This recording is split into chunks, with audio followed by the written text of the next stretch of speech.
Do you know what it's like to really hate someone? I mean, really hate them. With a passion, a fury, a vengeance. You know what I'm talking about? Well, these guys do. You gotta come on. The Raiders and Broncos. They can't stand each other. Like good hates evil. And evil hates good. They've shared players and coaches. Now tell me that don't breed contempt. What if you yard sale some old drawings to a neighbor up the street and they turned out to be Da Vinci's? You hate his guts, right? You're damn right you would. And we're just talking about some ink on paper. Now what if the stakes were playoffs, championships, respect, huh? Now you don't just hate them, you want to hit them. You want to bury them in the turf. You want them looking through their ear holes. You want to say, I like your teeth, especially the ones scattered around the 20-yard line. You want their mamas to say, oh no, that's not my child. My child has a face. Well, that's what's going on here tonight. There are Raiders, there are Broncos, there's an enclosed space, there's piles and piles of hate, and there's you. So I ask you, are you ready for some football? Well, are you, punk?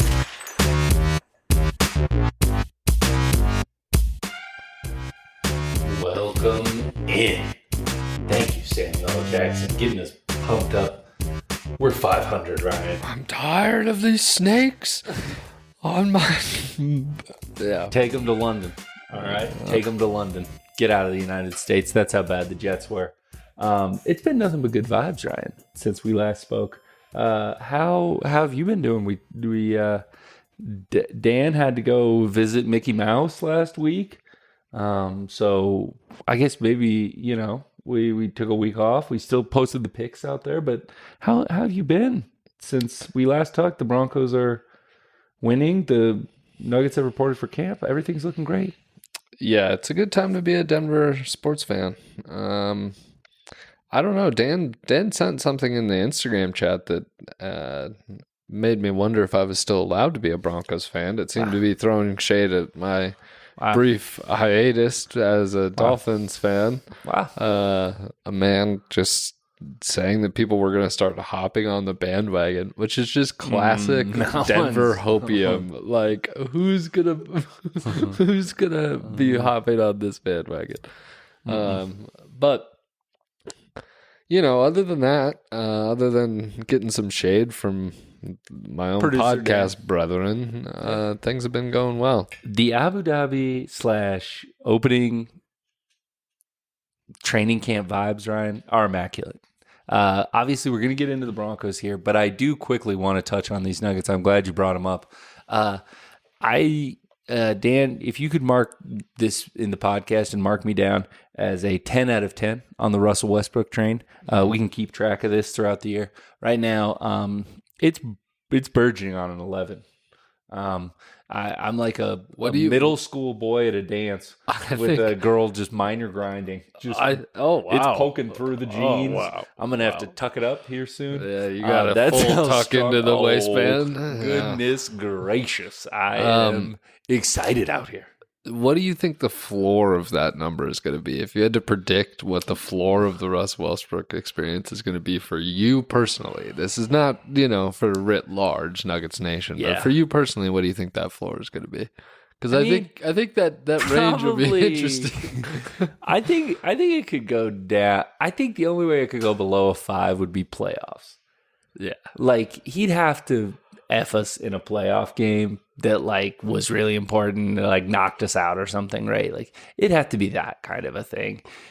Because Russ is going to have some bad shooting games and Russ is going to have some over aggressive games. And that's just part of the process. But I also think there's going to be about 5 games this season that we lost last year because no one gave a shit, that Russ is just going to come in and be like, I am absolutely furious and I have no idea why. And he's going to single-handedly make the second unit good. Yeah. And I think the style of play, the way Malone is attacking him, Westbrook was talking about, he's been having to do a lot of off-ball stuff. He played with Harden and those guys, and he's like, that's not really my strength. I'm, trying to I'm a downhill player. And I think the Nuggets are just like, yeah, do that, dude. That's fine. Go downhill. Yeah. If you want to shoot 20 times when Jokic and Murray are off the floor, chuck them up, dude. Don't shoot threes. We were letting Reggie don't Jackson shoot threes. do that. Don't shoot threes, Russ. I'm telling you, don't shoot threes. But Yeah. everything else, like, go at it, dog. Yep. I was watching some. I got fed some Instagram reel today and it was from a player podcast, and whatever player it was, I think it was Teague, maybe, was telling the story about being on the D Rose, the D Rose 50 piece in Minnesota. Yeah. And he's talking about how everybody's crying and like, it's this big emotional moment because it was like his first return back to like, oh, I'm good again. I still have this in me, Yeah. And I really hope that Russ gets a moment in Denver, maybe raising a banner where, the team is so excited for him because I think that he can play that role, and we missed vets like Jeff Green, and we missed these guys. And we immediately replaced them with Russell Westbrook and Dario Saric. And I think Dario Saric is going to be maybe the one that I'm standing for a little bit too hard, because I think he's going to need it, first of all. But he is going to be, I think, extremely likable on this team. Yes, I think Saric is fine. I think Jokic kind of gets a white European player's pass on our team. Also, you have to remember, this is the fan base at large that once gave a participation clap to Plumlee after he airballed the free throw, but booed Will Barton. So I think Russ is going to need more support. And let me tell you, 372 is going to be a safe zone for you, Russ. I'm not saying that I'm going to not support Russ, but I'm saying you I actually think you loved a little Dario. I think that they're going to be good together. Yes. Like, Dario can low key shoot the ball. Yes. So I am really excited about that potential opportunity. Yeah. It's the perfect balance, right? You have some guys who know how to play and know how to get, like, manufacture points, get looks, and then you just have young players who will be athletic and will not be sad to be out there, and let those guys, like, tell them what to do. If I brought a camel into this room right now, would you ride it? Yeah, of course, dude. I would ride a camel. I've been liking those videos too. They look Katie scary. Winch had a great thing. Yeah, no. It would be a little unsettling, I think. But Katie Winch had a great thing. DJ getting on a camel. That's what I'm saying. Yeah. Is it like a horse where they've got like a really beefy camel? I think camels are pretty big, but I don't know. I mean, they're huge. But interact with us. Let us know. Anyway, Nuggets vibes insanely high. I think it's going to be super fun. I also have liked seeing some Murray knocking down some shots in the scrimmage. I don't know about you. I understand it's just scrimmage. I understand it's preseason. I understand there's lifetime mellow. There's all these off-season videos that happen. Listen, I needed to see a little bit of that, and it makes me feel better. So I'm going to choose to let myself feel better about it. It's fine. I was actually thinking about this today, and I think Murray is one of the few type of people that will sign the extension and play better. Yeah. Because he doesn't have to think about it, as opposed to having like a slump and being like, well, I got paid. So like, I think he's going to be like, okay, people don't think I deserve this money. Let me go show you how much I did deserve this money. Yeah. So I'm cautiously optimistic. Yeah. I'm in on the, he also threw down in one of the videos that I saw, which made me and it was explosive. Yeah. I'm hoping that Russ brings a little bit of that out of him. Yeah, I also think that they're preparing to. There's been talk of MPJ, and then we can get into the Broncos' thrilling victory and upcoming game. But MPJ bulking up and them saying they're going to use him at 4, to me that says, we're going to play small ball. We're going to play Saric at 5, which he's done a lot. Like, he's guarded Jokic at 5, right? Yeah. And then he's our backup 5. You have Saric at 5. You have Porter at 4. And then you have P. Watt. You have Russ. And then Strother or Brown, whoever. No, Braun. He hasn't. He plays better with that. whichever, the other one is. And you kind of look at it and you're like, this just kind of makes sense, dude. Yeah. Like, you got shooting with Saric, like shooting with MPJ, shooting with either one. Strother probably more. So, but then you just have a Russ just flying I mean, at the basket. We really should move on, but the reason not to go small is probably the Timberwolves, and they just traded the reason not to go small. So We should touch on that quickly. We haven't been able to record something since then. It was a matter of time. The Timberwolves had to do it for the long-term health of their team. But this is the classic move where you hope that... Are you sure? For Tim Conley's sake. Well, you hope that he got the approval from Ant.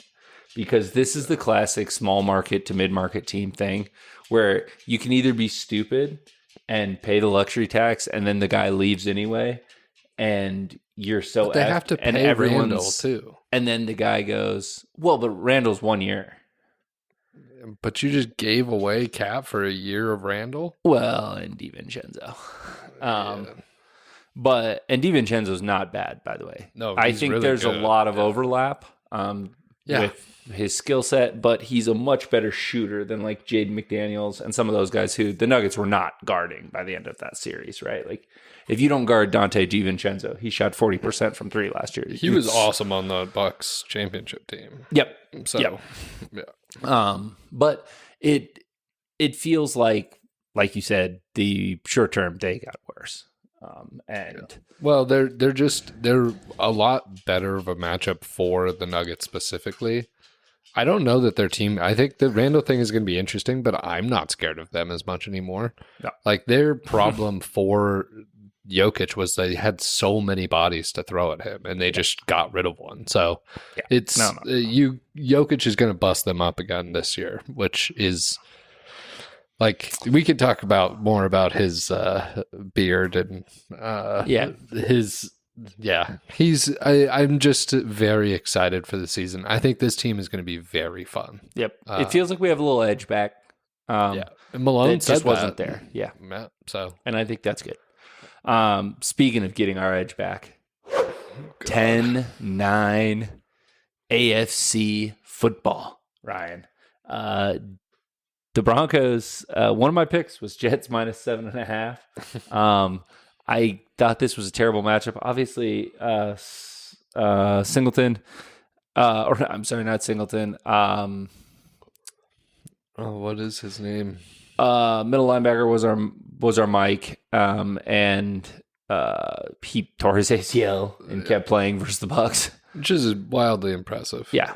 Oh, was that Alex Singleton? Yeah, Alex Singleton. Sorry. And so I thought the Jets defense looked good. The offense has been starting to turn up a little bit. We don't really have a pass rush. We don't have McGlinchey. Like there were a lot of things focused on this, and it was in pretty much everyone's teaser, which I did stay away from. The Chiefs Jets teaser, which everyone in America had. But teasers are getting slaughtered this year, by the way. Yeah, unless you're just taking underdogs of 6 points and you're just teasing them up, they're outright winning. You should be taking the money line. Yeah, this was another one of an underdog by 6 or more points that won outright. Yeah. I think there's something like almost 60% this year. Can I share something with the podcast? You sure can. So I made a wager live on the Broncos when I can't remember. I think the Jets must have just scored their touchdown, and the Broncos were plus 470. And I made like a not insignificant. It was going to pay out like $500 or something. And I felt pretty good about the bet, but really the reason I made it is like I think we're going to score here, and so I'm going to get a better value here, and I'll cash it out. And so they score, and we're up. I think it was the score that put us up. Yep. And there were only 2. Yeah, so. I was like, yeah, it had to be. And we missed the final kick, so it wasn't that. Yeah. So we score and it's 10-9, and I'm like, absolutely no shot the Broncos win this game. cashed that puppy out for about half of what I should have made on it. So hey, win is a win is a win. it is, but it hurt. Yeah. So those are the ones that do. yeah. So I guess going through that one, how good do you think legitimately this Broncos defense is versus it was weather and the Jets are worse than we thought? What kind of combination do you play there?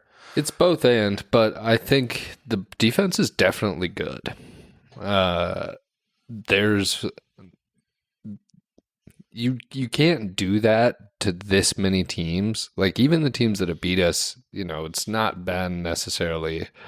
I think the defense has gotten tired more than they've played poorly. It's not. It's because we don't have any offensive The Steelers production. game is the only game that still pisses me off with what the defense did. They didn't give up tons of points still in it, but just the soft coverage and the easy things they were giving up. But it seems like that's a game plan thing almost. Not the players. Yeah. So I think there's more talent on that side of the ball than we thought there was to begin the year, and I think they're not going to be a top 10 defense. Like, I don't think that that's the case, but I think that they're pretty good and they'll keep us in games if Bo Nix allows them to. I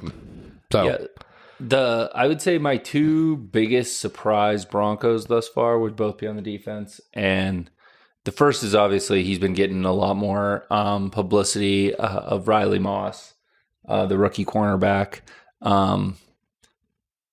But the best player on our defense has been Zach Allen, and it's not particularly close. And I think he's like a top 5 interior defensive lineman. Like he's wrecking the shit out of games. Like he'll crush the run, and then he's getting insane pressure up the middle too. And like he was in Rodgers' face. I was going to take him again to have a sack. I bet on it 2 weeks ago. It was one of my best bets. Yep. But the player props for the defense aren't out yet, so but that is just a free.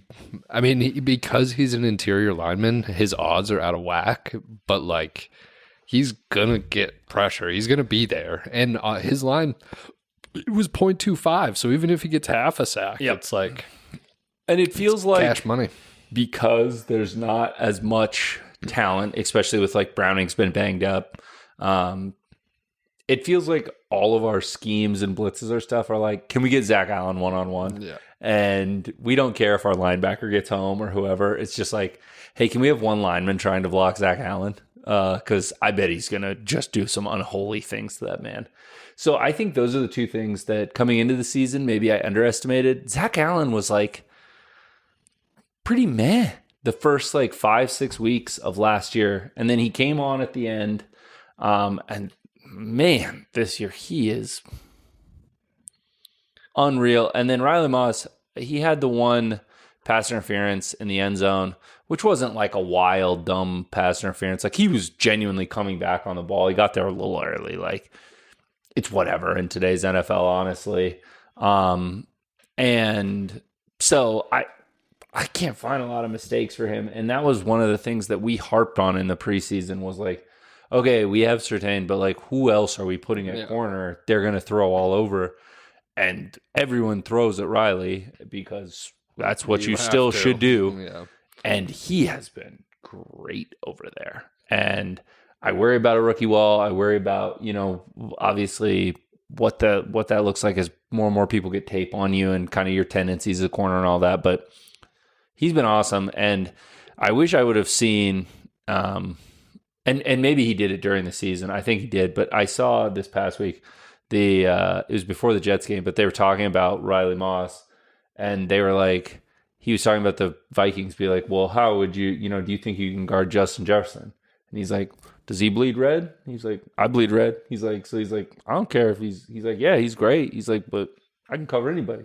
Like, he's like, I'm going to go out there and I'm going to go after him. Like, he may beat me, I may beat him. Somebody's like, but I'm scared of Justin Jefferson. And I was like, wish I would have seen this. Because anyone who's like, yeah, I'm not scared of probably the best wide receiver in the league, you can be our number 2 corner. Like, if you're not scared of Justin Jefferson, you're certainly not afraid of Alan Lazard. out there. You're not like, oh man, that guy.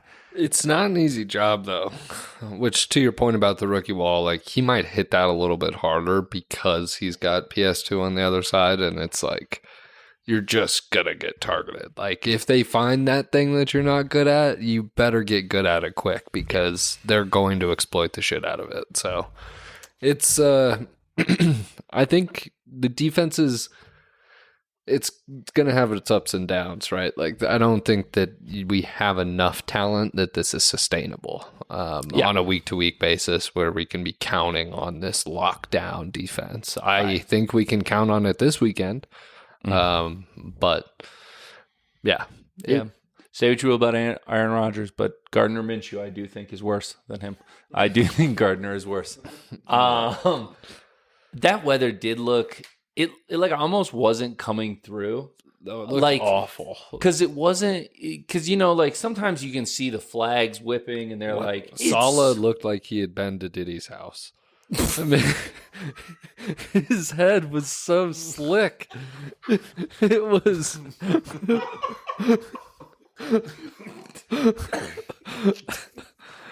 It was. It looked very. They wet did out. say surprising news will be coming in the forthcoming days, so that's maybe breaking news there from you, Ryan.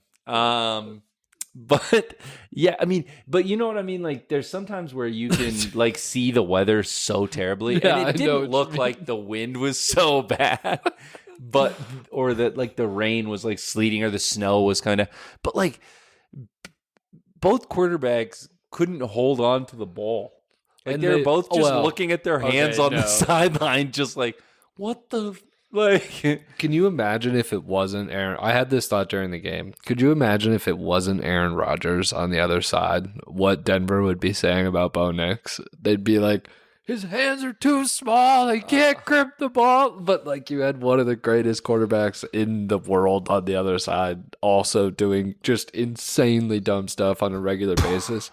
So that tells you how bad it was. And Bo Nix is so lucky that he got to play that game against Aaron Rodgers as opposed to, say... Right. Gardner Minshew. Yeah. You do that against Gardner, and everyone's like, I don't care what the weather is. You got to throw more than -7 yards. Yeah. Got his first touchdown pass. It was a great catch by Cortland Sutton. He definitely put that thing too high, but that's fine. If you're going to miss high, especially if you've had 2 red zone interceptions. So I don't mind that. The last thing I think to just in the recap before we look ahead is Javonte in the second half. It was very weird because the Broncos it was pure depression. Like, it didn't look like we were going to be able to run, pass, anything, right? But all of a sudden in that second half, Javonte got going, and like there were some times where he was carrying guys again. Like, and where it was like, oh, okay, he's got that little burst through the hole where you're like, oh shit, he's already got 4 yards. Like, you know, and now he's dragging somebody for 3. So encouraging sign for him. How from the Russell Wilson 10 out of 10 enthusiasm that I have, he's back. Russell Westbrook, yes. Cool. Good Lord, you're right there. Mr. Westbrook, I apologize. But from that level of enthusiasm to Russell Wilson, 1 out of 10. Where are you in the Javonte Williams is back a little bit? Because he's going to be featured with the injuries that have happened to the backfield. Like, it's him and McLaughlin. Like, there's not a lot of other options here. Yeah, I'm not necessarily buying that hype. I think that Jets front 7 or front 5 is not very good. So I am not buying it necessarily, and I don't think this week is going to be a good week to be testing any of our theories out. Yeah. But hopefully he just looks more healthy, right? Like, that's really the bottom line and what you're saying. And I think that can be transferable. It's just like, again, is it a week-to-week thing? Like, I don't think so. I don't think he's going to be a 90, 80-yard guy every week. Like, that doesn't seem right. It just felt like it was a good checklist for Javonte, right? Like, it was like, this was the first time I feel like since he's come back from the ACL that I was like, Javonte is seeking contact. Yeah.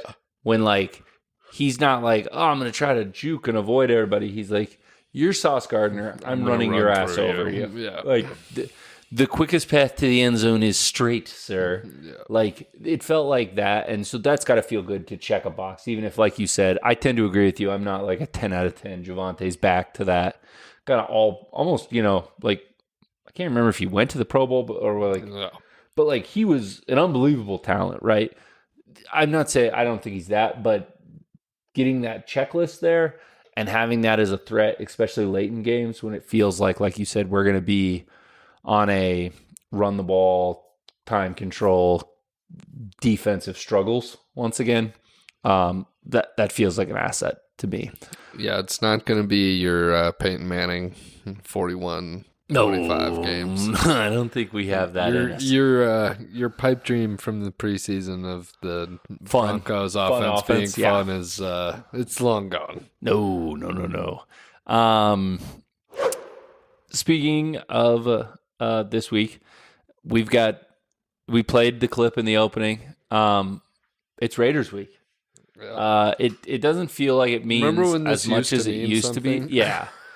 But like, it'd be like the whole week on the radio. I still don't like the Raiders, and it still bothers me that they've beaten us 8 straight times, and that during that time they haven't been that good. And right now they kind of seem like they're a dumpster fire. Devontae Adams, tons of trade rumors. It kind of appears that he might have been who Coach Pierce was talking about when he was talking about business decisions being made. Coach Pierce wouldn't refer to him by his name. He said number 17 isn't out there. Michael Mayer, who's very important for them in the blocking game, their double tight end, he's still away from the team for personal reasons. Max Crosby hasn't practiced yet. They think he'll be able to try to give it a go, but I mean, a bad ankle, that anything to try to slow him down versus our tackles is going to be great. So it does feel like everything's setting up here. This line opened at 1.5. It's climbing to 2.5, and it's juiced right now, minus 120 when we started recording this podcast. So kind of what are your thoughts here? I mean, the Raiders looked pretty inept in victory, kind of like the Broncos, I guess, was two bad teams getting a victory there. But it feels like this is almost too easy for the Broncos, which is weird to say about a team that we were thinking was going to be hard to find a way for us to win games. But what are kind of your thoughts coming into this? And is this a trap kind of watch out game if you're the Broncos? It's definitely a watch out game, particularly I think because Pierce has that like rally the troops kind of feel to him. He had that last year, like when he took the team over. And I think potentially he's got a little bit of like, it's just us now, like it's everybody who believes type of vibe to him. And they came in and didn't they beat the Chiefs like twice at home in the last 2 years? Like it's nice that the Broncos are at home, but it's not a guarantee with this Raiders team.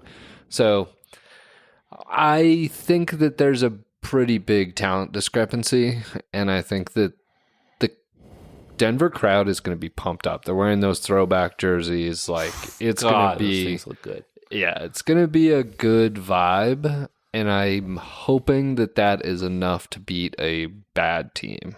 And if it's not, Broncos country is going to be pissed. I don't think back on Travis Hunter watch, baby. I don't think we'll be surprised, right? Like, I wouldn't be surprised if they dropped this game. I mean, listen, everything. If I believed in this Broncos team, nothing could keep me from the bank getting less than a field goal against Gardner Minshew on the road with no Devontae Adams. I haven't even called my bank. Like, this is still scary for us because when you don't have a solid offense, the margins are always going to be small. It's like the Steelers. Like, the Steelers can beat anyone with their defense, but they're never going to just have those games like teams like the Bills get or teams like the Ravens get where it's like, hey, our offense just came when it was clicking today. Even the Lions, we saw that with them. Like, our offense was clicking today. Sorry about it. Like, we're just going to beat your ass today. Like, there were a couple of those early games last week, Yeah. where you could turn the TV. Like, I've got the 2 TVs rolling, Yeah. I've got the 4-box going, I've got 3 TVs going, but you can discard a couple of those games early when it's like 18-0 with 10 minutes to go in the first quarter. You're like, wow, what happened? Like, how did these other games I feel like just started? Like, what did you guys do? So I think this game has potential for that, where the Broncos come out and Bo Nix throws a bomb and we get a defensive touchdown and it's 14-0 with, a couple, and that's a big lead against a bad team. And the Broncos know that. So I have not placed a wager on the game. All 3 of my best bets for later in the podcast are also going to be about the Broncos game. I'm going to stay on theme. But I'm not picking the side on any of those bets. Yeah. One of them will tell you how I'm leaning, though. Yeah. I will say, if Crosby plays, our tight ends suck. Just leave them in. They'll put an extra tackle out there for him. The only way this game gets wrecked is if Max Crosby wrecks it. Like, the Raiders' secondary's bad. They don't have great linebackers. Like, they don't have a lot of talent everywhere else. Their defense is built around the fact that their defensive line is going to get pressure and mess you up. And then they have, like, some athletes, some opportunistic guys back there. But, like, they were giving up some dumb long plays in the secondary last week. Like, they're not good back there. And so this is an opportunity, I think, for Bo Nix to... We just don't have any wide receivers, Kyle. Yeah. There's nobody out there. There's nobody out there that can catch a ball outside of Sutton. I'm just telling you, this is the team that's stupid enough to fall for the play action stuff or lose discipline deep on Mims. There's going to be a time where, whether we complete it or not, they are going to show a graphic of one of our wide receivers running 5 yards behind. Do you the think safety. Nix can make the ball look like a punt so Mims might catch it? My goodness. Well, one would hope. But I also think you can run on this Raiders team too. Yeah, It's all of the Broncos offense. The whole thing revolves around there being a run attack, and they haven't been able to run the ball. Yeah, at least in the first half of any of these games so far. So that's why it's been tough sledding. I don't want to step on any of your picks if they're there, but let me tell you, Minshew hasn't thrown one of his bad picks yet. Oh. And Minshew is going to throw a bad pick here soon. Yeah. It's like what we said before the Tampa Bay game about Baker. We were like, he's feeling it. Like, he's like, I've been too good. He's going to throw one here. Yeah. So, Yeah. I think that especially when one half of the field is just, it's a no-go zone. Yeah. Like when you're looking at the line from the quarterback position, the number one thing I bet they're probably doing a bunch of things, but they are checking where number 2 is on the field and saying, all right, well, I can't throw there. especially with no Devontae. Yeah. Like, obviously there was the viral clip of Devontae being like, not yet. Like, after he caught the game winner against us. But like, with no Devontae, like, dude, Myers, I hope you had fun last year. All right. I did want to ask one question there, because in the lone kind of impressive win that they had where they came back down 10, Brock Bowers just absolutely obliterated the Ravens, who in theory should be equipped because they have Kyle Hamilton. but didn't seem equipped for him. Would you just use Surtain on him? Because it feels to me like there's some moments where you're just going to be like, hey, Brock Bowers is the biggest weapon out here, and we don't have great coverage linebackers or great. I think if Simmons isn't here anymore, obviously, that kind of stuff. I think it's one of those things where you sort of wait and the game dictates it. You're definitely having the conversation of like, hey, if we have to do this, this is what it's going to look like. But I think you let Bowers beat you a couple times because he's not, you don't know for sure what he's capable of on a game-to-game basis. For sure. He did wreck the Ravens. And he messed them up. But if he's doing that, you just put Surtain. You say, okay, that's your guy. Yeah. Brock, I hope you had fun. Yeah. And let Jacoby Myers get loose. Like, see if they can do that. Well, now, Riley's he's not a small corner either. You know what I mean? Like, we don't have Hobbit out there like we did last year. They don't where have Jacoby was just putting, he's just catching it over his head like a big brother bullying a little brother, like just holding the ball up there. Yeah. Like, it was ridiculous. It was really bad. I kind of forgotten that was that game last year. I have nightmares about Jacoby Myers.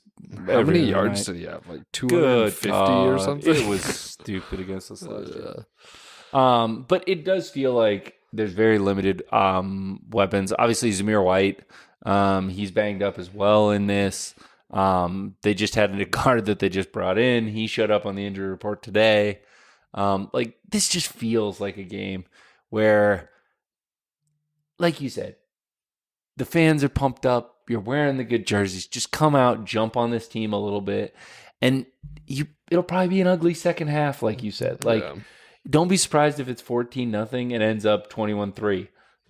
This game total is 35.5. Yeah. Vegas is not expecting points here. No. And a lot of that is neither one of these teams has shown any ability to get explosive plays. Yeah. But, yeah, I think it's a definite play from ahead. Make Gardner and Jacoby beat you, and you should be okay. So I know you're not taking a side for your three best bets, but let's get a score prediction out there for the good people. I am going to say Broncos 23. Whoa. Raiders 7. Okay. I'm going to go 13-7.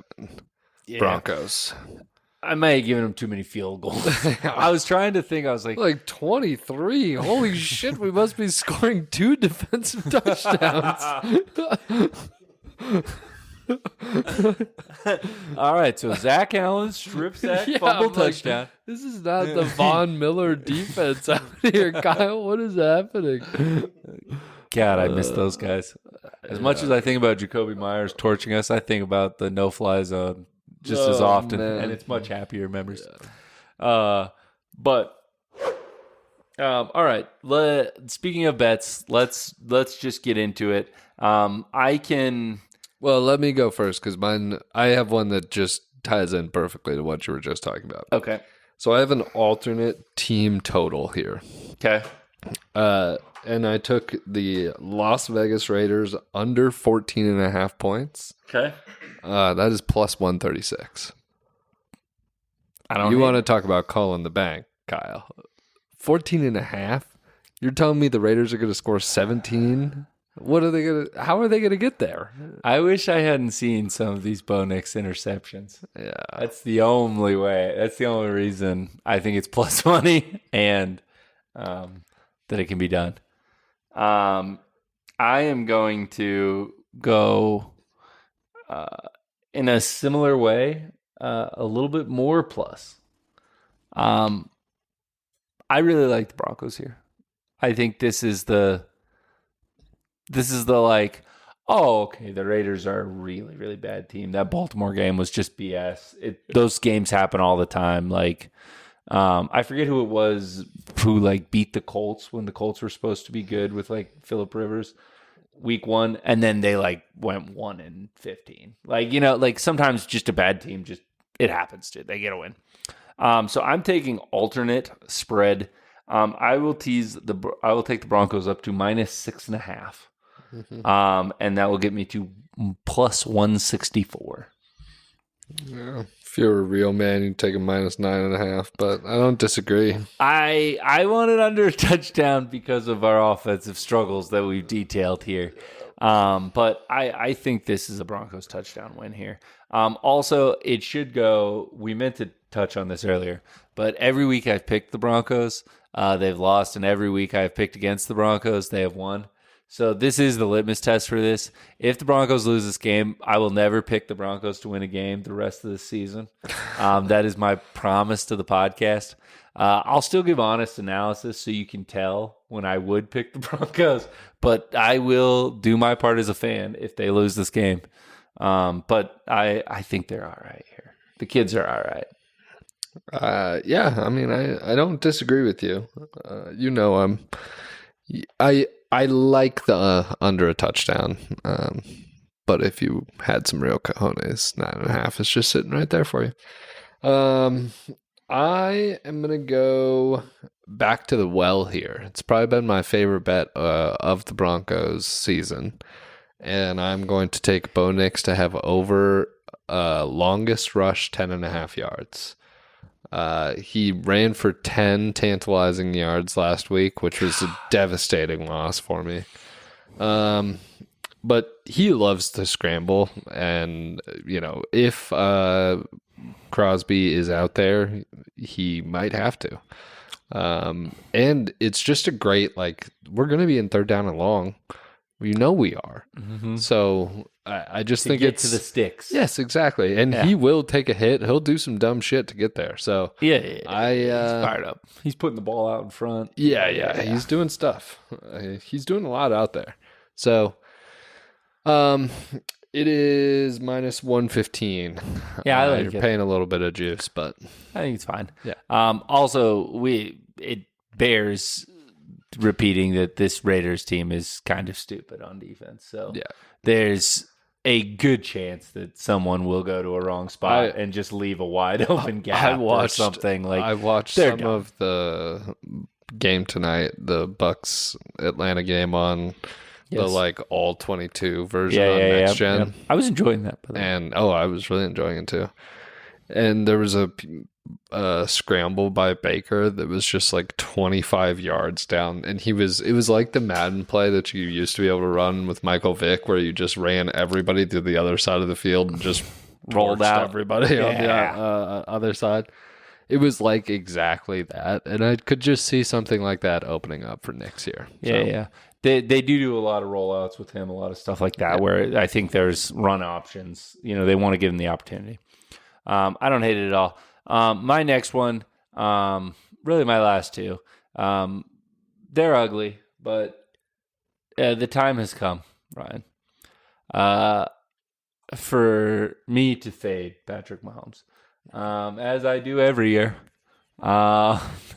unsuccessfully. Yeah, I was going to say, this might listeners should know it's usually unsuccessfully. This Chiefs team sucks. They're not good. They could be winless right now, and they just lost their only wide receiver who's consistent at all. They still are relying on a guy they got off waivers in Kareem Hunt at running back. I think anything over a field goal against an NFL team not named the Titans Panthers. Now. I don't know. I think I'd take the Red Rocket for this. They can't score. They're getting 5.5. Thanks for saying that. That means a lot considering I started Andy Dalton. I love that. I love that, dude. Hey, you know what? I think he could have even more points, right? Thanks. I'm counting on it. Yeah. Throw for a 500 piece, Andy. Yeah. And 4 touchdowns.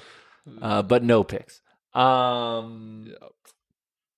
Yeah, I just think that 5.5 for this Chiefs team is too much. So I'm going to take the Saints. The Saints, obviously, they lost a heartbreaker. I think their defense, the Saints' defense is unreal good. I think the Saints are kind of good. Yeah, and I think that This is probably one where if you're betting this in real life, you should put some on the money line for the Saints. Yeah. This, I mean, it falls in that zone of the like 5.5, 6.5. And let me double check here. It is minus 105 for plus 5.5, and money line if you want to sprinkle it plus 205. So yeah. But yeah, I think the Chiefs shouldn't be favored by this much versus any team that has won a game. They don't in the have NFL. any skill position outside of Kelsey. No. So I think that's a great pick. Are the Chiefs at home? They're at home. Yeah. And it's Monday night. Yeah. That's why it's 5.5. But I agree with you. I think there's a real money line play there. Yeah. And they can't let that get to 6, right? Because then you could tease it. Yeah. If that gets into the teaser zone, I think this is going to be a pro Joe game. Yeah. There's going to be a lot of people trying to get healthy from the weekend on Chiefs money line, parlays, Chiefs teasers. Oh, I'll just throw the Chiefs are in. going to be sitting here going, why on earth would we give this team that we just watched do what they've done versus like the Falcons? Like, who might be good, by the way. I like it. I think that's a good play. Yeah. You hinted at my next and last play. But I'm going to take Gardner Minshew to throw a pick here. It's beautiful. It's minus 135. You're paying juice, but it is well worth it. I think you could probably parlay these two quarterbacks together to each throw a pick. They're both about the same price. The Knicks is like minus 130. But yeah, everything we've already talked about with this team, I think all signs are pointed in the wrong direction. I could honestly see this like it being one of those really stupid interception where it like bounces off somebody's face mask and like the classic Dan's hit him in the wrong spot. I just wasn't, it like hits the guy in the side of the helmet like a middle schooler. So yeah, I could see something stupid happening here. I also think Gardner is like insanely accurate and insanely good if you don't pressure him and you let him make his like first or second read. I think once it gets beyond that, or if Zach Allen is barreling down upon him, we saw Kirk Cousins for his lone interception that looked like it was going to lose them the game.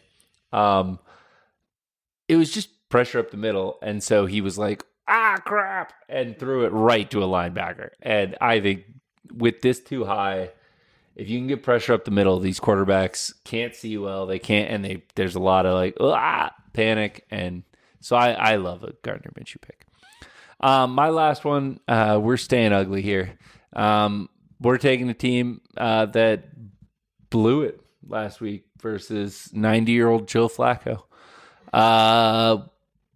We're taking the Pittsburgh Steelers minus 1.5 at home versus the Cowboys. They're Lawrence, minus 1.5. no Lawrence, no Micah Parsons. Whoa. This Cowboys defense is really bad. Like that Thursday night game, they made Daniel Jones look pretty good.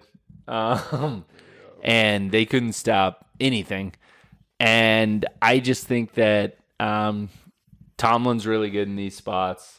Tomlin less than 2 points, all this kind of stuff. It's prime time, Sunday night.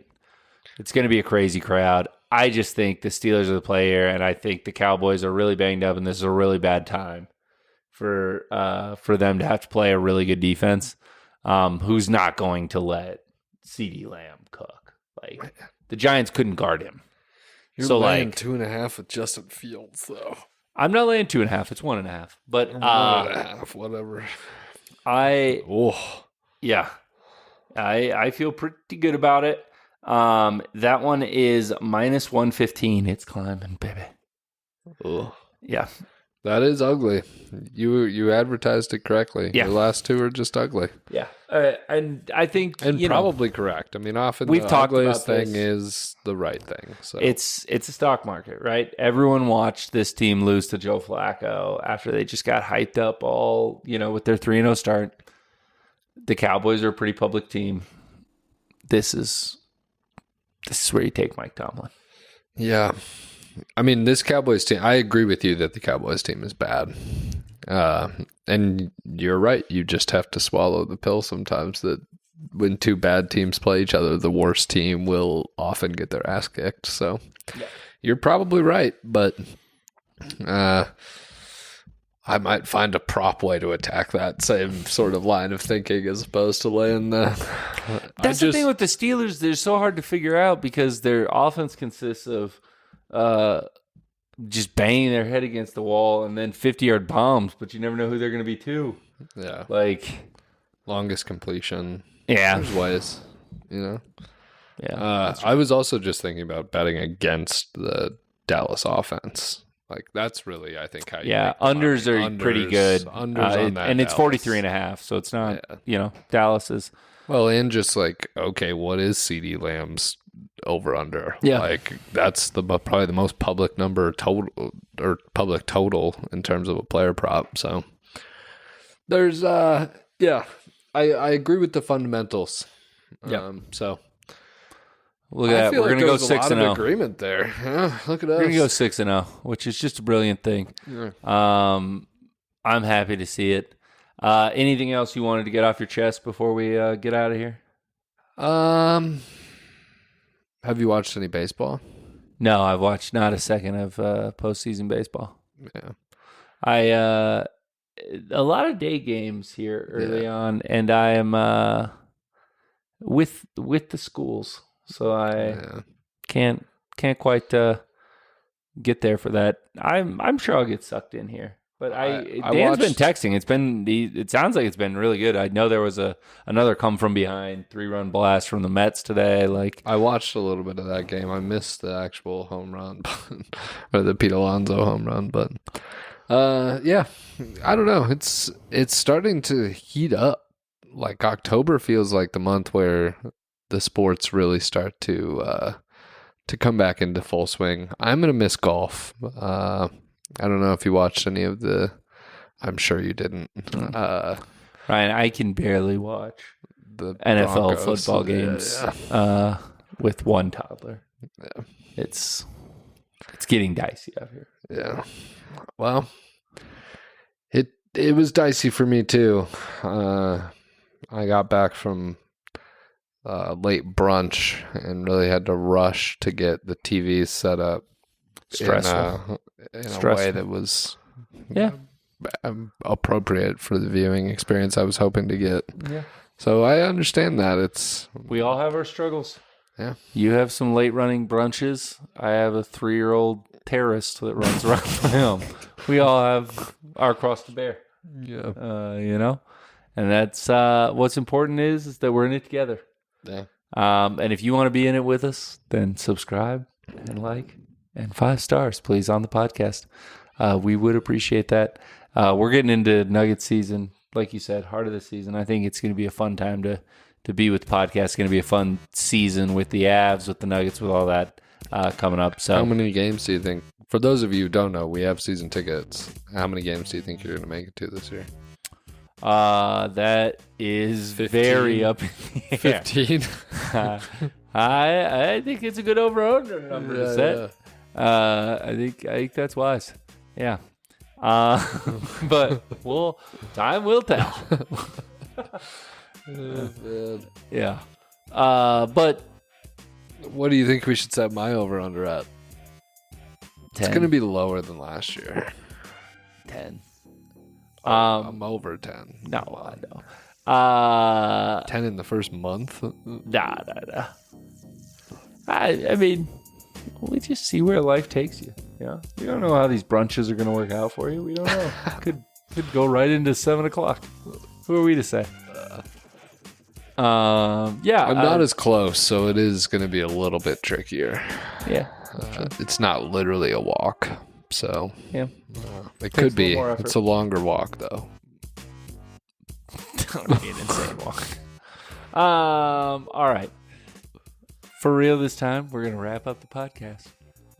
Thanks to our One more super thing. producer, Dan the Man. And thanks to Russell Westbrook. And thanks to Nikola Jokic. And thanks to Pat Surtain. And thanks to Cortland Sutton. And thanks to Zach Allen. Thanks to Eduardo Nahara. And Ryan Bowen.